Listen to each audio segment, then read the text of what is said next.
Oh la famille, fallait que je fasse une vidéo pour te parler de deux trucs. Deux trucs. Notre-Dame, hier soir. Mais quand même une pensée au petit Hugo qui est là, qui veut se faire défoncer pour avoir rigolé.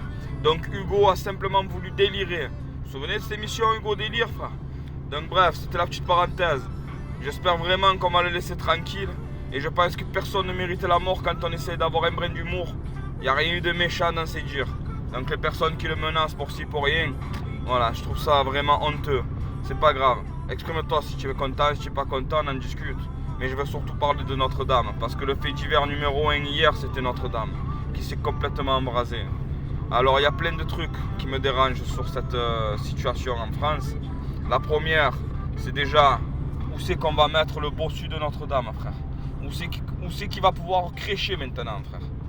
Parce qu'il y a des gains qui vont le vouloir chez lui. Et encore moins une petite Esmeralda. Parce que c'est qu'à se faire défoncer par un moche. Bref, qu'est-ce que j'allais te dire? Les ouvriers qui ont travaillé, déjà il y a une petite anecdote aujourd'hui sur le chantier.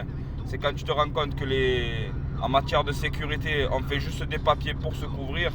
Hein? Je vois maintenant des gens qui doivent faire des visites d'inspection commune à envoyer des mails pour dire ben c'est bon, ben, signe et on fait comme si qu'on l'a fait.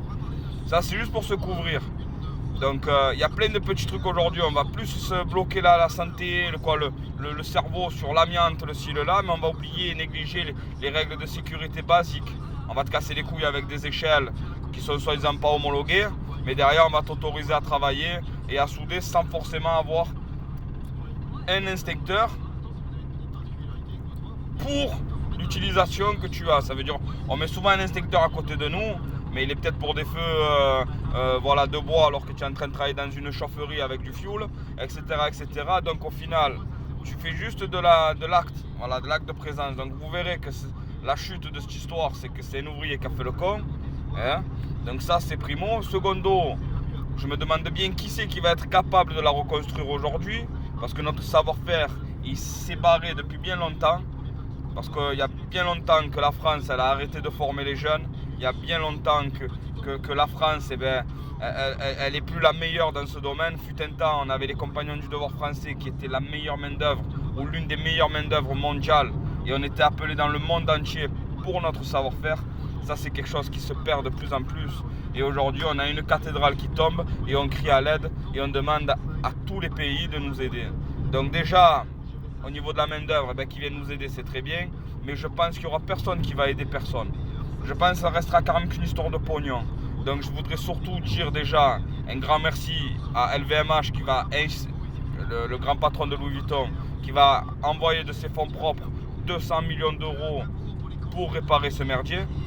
Donc les fous du christianisme qui vont me dire oh tu appelles une cathédrale le merdier, ça reste quand même un bâtiment hein, les gars. Donc j'espère que vous n'allez pas vouloir ma mort. Hein. Bref, surtout pour dire que cette personne, eh ben, franchement félicitations à elle. Parce que c'est un monument pour la France, c'est quelque chose de monstrueux de savoir que c'est par terre, que c'est brûlé, que voilà, ça menaçait de carrément disparaître. Donc tant mieux qu'il y ait encore la structure autour. Je trouve ça un peu dommage de ne pas avoir réussi à éteindre le feu plus rapidement, avec les moyens que l'on a, frère. Moi je t'envoie d'un coup 3 Canadair, gros, je t'allume Paris. Mais non, on a fait tranquille, frère. Bref. Secondo, une dédicace à toute la maîtrise d'ouvrage qu'il va y avoir autour là. Oui, parce que la maîtrise d'œuvre, pardon, qu'il va y avoir autour, ça va être les architectes soi-disant de bâtiments spéciaux ici et ça. Les gens qui vont être là autour pour la reconstruction, c'est des gens qui vont se gaver, qui viennent, qui sont contents et qui vont se dire on prend juste un gros billet, hein, on va prendre aussi, on va être là, ils vont finir hyper riches pour la réparation de cet édifice, mais derrière ça va être des petites personnes, des petites mains, des petits portugais qui vont venir et tailler les pierres parce qu'aujourd'hui en France on ne sait plus le faire. Donc bref, ça c'est mon coup de gueule parce que ça me fait chier de voir qu'un bâtiment comme ça il tombe, ça me fait chier, je vous le dis clairement, de savoir qu'on n'est pas capable de le refaire. Et on est en train de se demander si, bref, qu'est-ce que tu veux que je te dise, ils veulent réduire la flèche, la soi-disant grande flèche qui s'est écroulée. Fais la même. Mais un gros souci, c'est qu'à Barcelone, la Sagrada Familia, ça fait 200 ans qu'elle est en réparation. Ça fait 200 ans qu'ils essaient de la repeindre. Pour la repeindre, mettre 200 ans, nous, pour reconstruire, on n'est pas capable, on n'est pas capable. Donc bref, qu'est-ce que tu veux que je te dise? Maintenant, c'est vrai que M. Macron, s'il savait que cet édifice coûtait au moins 200 millions d'euros, parce que c'est ce que LVMH envoie, s'il savait que ça coûtait autant de pognon, on l'aurait vendu au Qatari. Donc vous savez quoi les gars, j'espère vraiment que tout va bien se passer, j'espère que voilà, ils fassent ce qu'ils ont à faire, mais que d'abord le cœur parle et que les gens viennent aider et non pas se gaver. Donc vous savez quoi, grosse dédicace à toutes les personnes qui me suivent de près comme de loin, poussant haut, poussant bas, tu aimes tout ce que tu veux. Hein? Brave et bon coup mon cousin, ça c'est pour moi. Et une grosse pensée au petit Hugo qui est menacé de mort pour avoir voulu rigoler. Hein? Donc ouvrez les yeux les gars et redescendez sur terre. Hein? On peut rire de tout, de rien, de ci, de là. Voilà. On peut surtout rire de tout. Et encore plus de rien. C'est-à-dire les gens qui rigolent de rien, c'est les meilleurs.